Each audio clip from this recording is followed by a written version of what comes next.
Have you ever woken up and felt like your life had shifted completely? Like everything you knew, your routines, the people, the places suddenly felt distant and unfamiliar. Maybe it was losing someone, or maybe it was heartbreak. Maybe you had to start over or realizing life wasn't going as planned. If you have, you're not alone.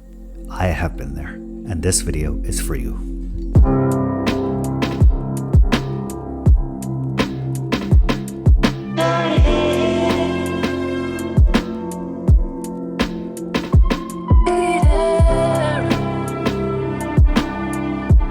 When I moved to a new country, I thought I was prepared for the adventure. But what I didn't expect was how disorienting it would feel. The routines I relied on were gone, and even the smallest things felt unfamiliar. It's these moments that make you question who you are and where you belong. And what makes it difficult is that change doesn't wait for us to be ready. It arrives suddenly, rearranging the life we thought we knew. And in those moments, it's so easy to feel lost, to wonder how you're supposed to move forward. And what I've learned through my personal experience is that change isn't just something that we endure. Instead, it's something that shapes us. And though it's hard to see at that moment, change can teach us to grow in ways we never expected.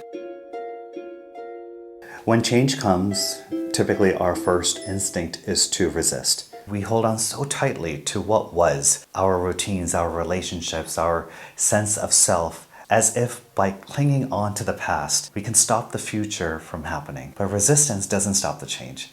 It just makes it heavier. So letting go starts with realizing that you cannot keep carrying the weight of everything you've lost. Whether it's the end of a relationship, the loss of a loved one, or adjusting to a completely new place, a new reality. The weight of holding on can feel unbearable. And yet letting go doesn't happen overnight, doesn't happen all at once. It's a gradual process. It's not a sudden breakthrough or a grand gesture. It's a conscious decision to take one small step forward, even when it feels like the hardest thing in the world to do. For some, it might be starting over from a significant loss. For others, it might be the quiet struggle of adjusting to a new culture, finding your place within a world which all of a sudden feels unfamiliar. But whatever the challenge, letting go is not about disconnecting your past. It's not about forgetting your past. It's about making peace with it and creating a space for something new. Letting go doesn't mean the pain disappears overnight. It doesn't mean the challenges suddenly vanish, but instead it opens the door to something that you may have missed before. Simple things like the sunlight filtering through the leaves of the tree. You wake up in the morning and you hear birds singing outside your window. It can also be small acts of kindness from others, from your friends, from strangers. Even in the hardest moments, these small details can remind us that life still holds beauty. Letting go is never easy. It's a process which asks for patience, for grace, and for courage. So it's not about erasing the past. It's about making peace with your past. One of the biggest lessons that I've personally have learned is that letting go doesn't happen all at once. It's not a sudden breakthrough or a grand gesture. It starts small, a conscious decision to try again, to face the day even when it feels confusing or overwhelming. For me, letting go wasn't forgetting about who I was and where I come from. It was about figuring out how to be myself in this new world, in this new culture, in this new country. When I moved to Europe, I struggled for a very long time with the idea of letting go of my Americanness. Now I can go into various reasons of why I felt this way, why I was probably made to feel this way.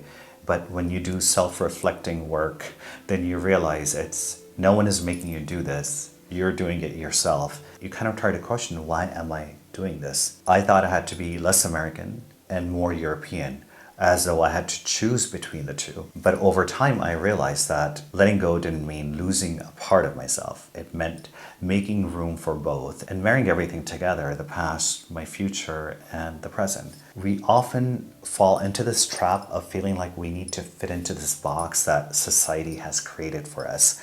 We have to live up to this ideal of society. But the truth is, we don't have to. We don't have to follow anything that society lays out for us. We have the freedom to create our own ideal, our own box, our own complexity, because we are complex humans. So therefore, we should create something of our own, just as beautifully as complex as we are. So once we recognize this, letting go in many ways becomes about giving ourselves the permission to embrace that complexity, to stop trying to fit into boxes that others create for us, that others expect of us. Instead, we create our own space, which feels uniquely ours. So letting go is never about losing who you are. It's about discovering that you can hold on to the pieces of yourself that matter to you while creating space for what's coming next. And when we create these moments, when we recognize this, is when life starts becoming less heavy and a lot more open. Change isn't something that we endure. It's actually one of life's greatest teachers. It strips away the familiar and it challenges us to see who we are without the things that we once relied upon. And in doing so, it teaches us lessons that we might have missed otherwise. The hardest change is the one that actually leaves us with the most profound lesson. They push us to grow in ways we never otherwise would have had the chance to grow. It opens up our eyes to see life differently and to appreciate the moments that we might have taken for granted. And while change is never easy, it has a way of making us stronger, more compassionate, and more connected to the world around us. Since change is inevitable, the only way forward is to embrace it. Through my experience, I've learned that embracing it doesn't mean accepting everything that's coming your way. Instead, it means to recognize it and make it work for you, finding ways to control it. And so the real transformation happens when we take what we've learned from change and turn it into action. When we use these lessons that we've gained, not just to survive in this world, but instead to thrive as a human being. Change doesn't require grand gestures. It's about the small daily choices that we make to keep moving forward. Over time, these small steps add up, and suddenly the life that once felt unfamiliar begins to feel like your own. Change will always be a part of life. And while we cannot control when and how it happens, we can control how we respond to it. By embracing it, we open ourselves to growth, to new experiences, to new possibilities we might never have ever imagined. And that's with a lot of things in life. It's not about what is happening, it's how we respond to what is happening. And as always, thank you guys so much for watching. I will see you in the comments and I will see you in the next video.